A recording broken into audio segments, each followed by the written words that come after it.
Most people see Tibet as a mystery, a country with only endless ranges and ancient Buddhist culture. But for me, Tibet is a spirit that follows with me through the busy streets of 21st century. My name is Tenzin Gyurmey. I am a Tibetan descendant living as a refugee, where I grew up in the fast-paced world of smartphones and the noise of traffic. Yet, I find myself daydreaming about a life I have never actually had. The life of a nomad on the grasslands of my ancestors. It is in my blood. Scientists have found that Tibetans have amazing cardio health, despite residing at 16,000 feet above the sea level where the air is thin. Even though their traditional diet is mostly meat and dairy, they tend to stay incredibly healthy.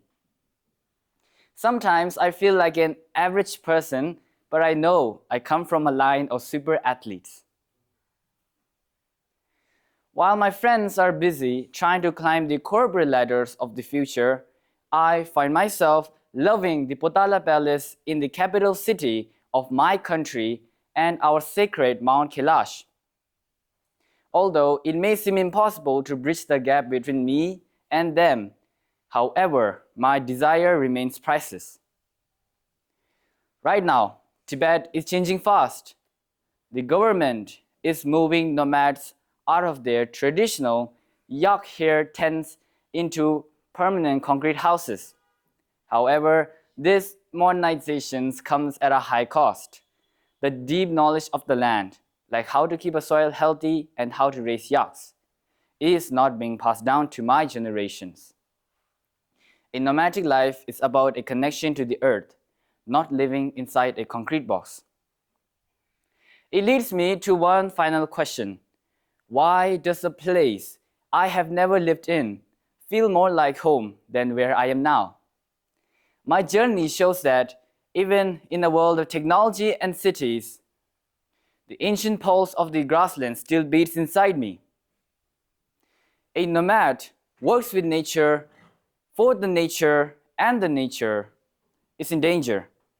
Danger of being kidnapped, being neglected, being exploited. If the nomads, the eyes and the ears of that plateau are removed, who will be left there to protect it? And the locals are forced to part ways with nature. Will this, the fragile ecosystem of Tibet, will remain unharmed?